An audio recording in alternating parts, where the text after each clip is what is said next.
नमस्कार, मैं बीके राठौर। आज आपको पढ़ाऊंगा गोली दर्पण की फोकस दूरी तथा वक्रता त्रिज्या में संबंध। ध्यान से देखिए। ये हमने अवतल दर्पण बनाया है और ये मुख कक्ष।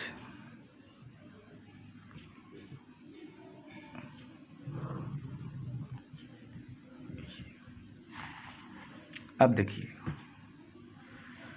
तो हम आपको बता दें, जितनी दूरी पर हम फोकस बनाएंगे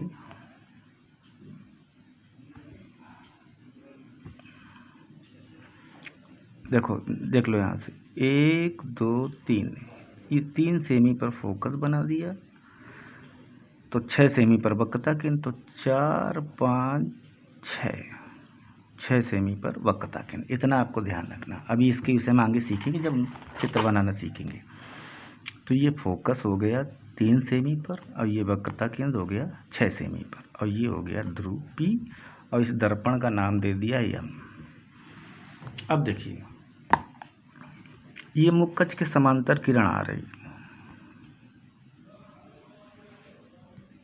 मुख कक्ष के समांतर किरण का नाम दे दिया AB। अब ये परावर्तित होगी यहाँ से, तो परावर्तन के पश्चात कहाँ से जाएगी? फोकस से हम पढ़ चुके हैं नियम।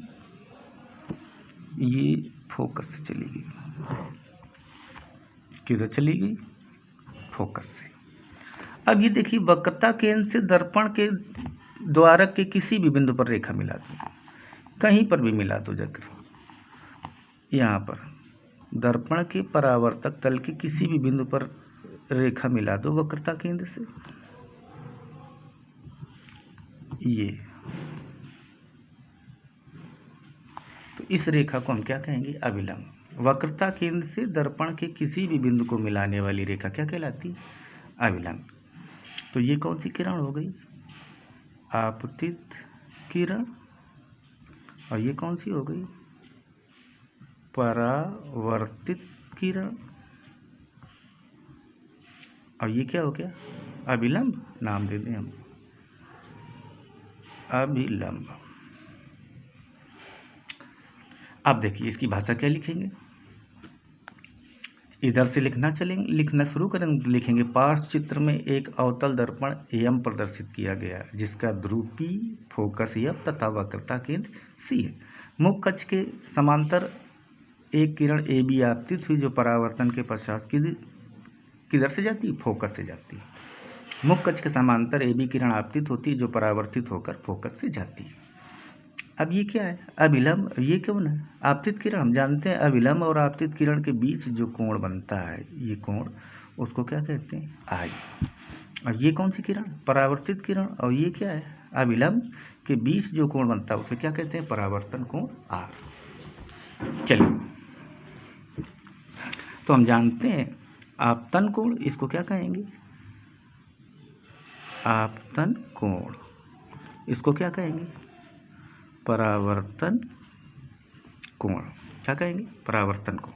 हम लोग जानते हैं आपतन कोण और परावर्तन कोण बराबर होते हैं। तो I बराबर R। किस नियम से? परावर्तन के नियम से। अब देखिए, ये कोण ABC, कोण ABC बराबर कोण BCF बराबर कितना होगा? I। क्यों? ये I कितना होगा? ये I है, तो ये I क्यों होगा? क्योंकि ये और ये कैसे कोण है? एकांतर कोण है। एकांतर कोण। तो ये भी I हो गया, ये कोण I तो ये भी I, तो हम जान चुके हैं। तो ऊपर हम ये जाने चुके, कोण I और कोण R कैसे बराबर, तो कोण I बराबर कोण R। तो त्रिभुज BCF में I बराबर R। किसी त्रिभुज के आमने सामने के दो कोण बराबर, तो आमने सामने की भुजाएं बराबर होगी। तो ये बराबर, तो ये भुजा और ये भुजा, इसके सामने की ये और इसके सामने की कैसी होगी? बराबर। अतः सी एफ बराबर क्या हो गई, एफ बी। ये भुजा बराबर होगी। अब देखिए, यदि दर्पण का द्वारक छोटा हो तो बिंदु पी बी जो है, बिंदु पी के अति निकट होगा। अगर ये द्वारक, इसको कहते हैं द्वारक, ये छोटा हो तो ये बिंदु बी फिर यहाँ पर नहीं होगा, पी के पास होगा। तो फिर समांतर रेखा तुम्हारी ऐसे जाएगी, इसी मुख कक्ष के ऊपर से जाएगी। तो मुख कक्ष के ऊपर से जाएगी तो ये बिंदु बी यहाँ पर होगा। तो ये जो सी बी है, एफ बी है, वो एफ बी इधर हो जाएगी। तो इसको एफ बी कहेंगे। और यहीं पर बी भी है, यहीं पर पी भी होगा। तो एफ बी बराबर क्या हो जाएगा, एफ बी।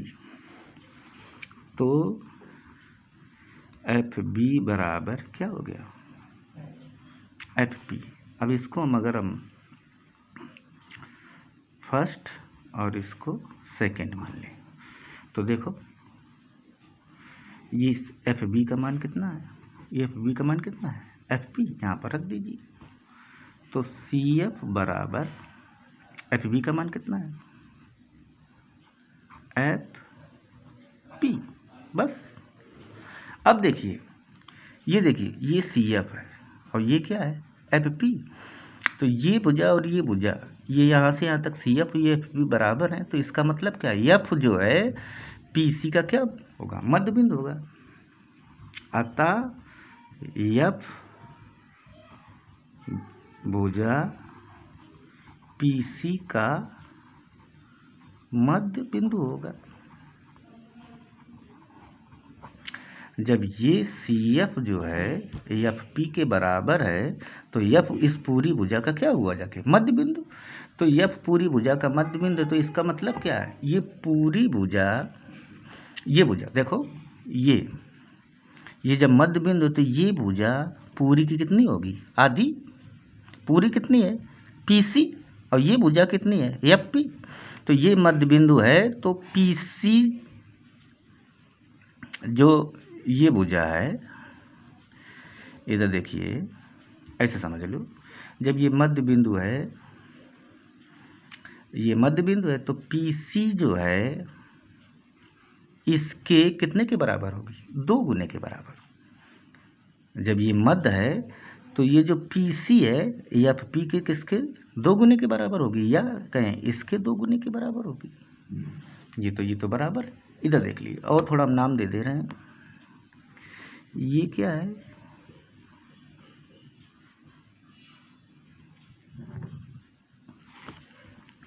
ये तुम्हारा हो गया फोकस दूरी, और ये क्या हो गया, वक्रता त्रिज्या। अब यहाँ समझ लीजिए, 2 तरीके हैं इसके, दोनों तरीके आप देख लीजिए। या तो दोनों तरफ हम यहीं से हल कर देते, दोनों तरफ एफ पी जोड़ देते हैं। तो C P plus F P जोड़ दिया, इधर भी एफ पी जोड़िए, तो F P plus F P. अब ये देखिए, सी पी और प्लस एफ पी बराबर कितना हो गया, पी सी। क्या हो गया, पी सी बराबर ये क्या हो गया, 2 एफ पी। पी सी कितना देखिए, पी सी कितना है, पी और सी, पी सी कितना है, आर। 2 और एफ पी कितना है, एफ पी देखो, एफ, तो आर बराबर 2 एफ। या इसी को लिख दो, एफ बराबर तो 2 बटे में हो जाएगा, एफ बराबर आर बटे 2। अब इसमें एक तरीका ये,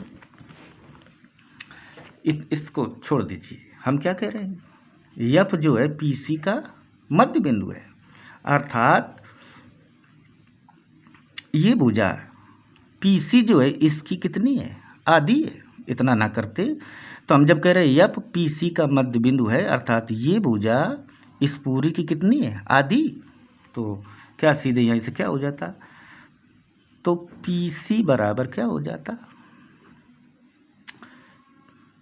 पी सी बराबर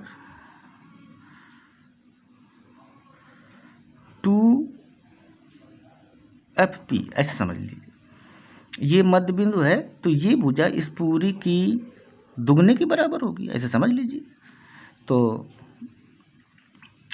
यप मध्य बिंदु है तो ये भुजा यप पी इस पूरी के दुगने के बराबर होगी। तो पी सी बराबर क्या हो गया 2f।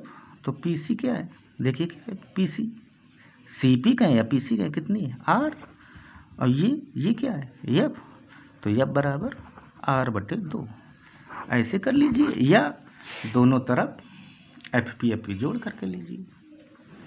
नमस्कार, धन्यवाद। वीडियो पसंद आया हो तो इसे लाइक शेयर सब्सक्राइब जरूर करें।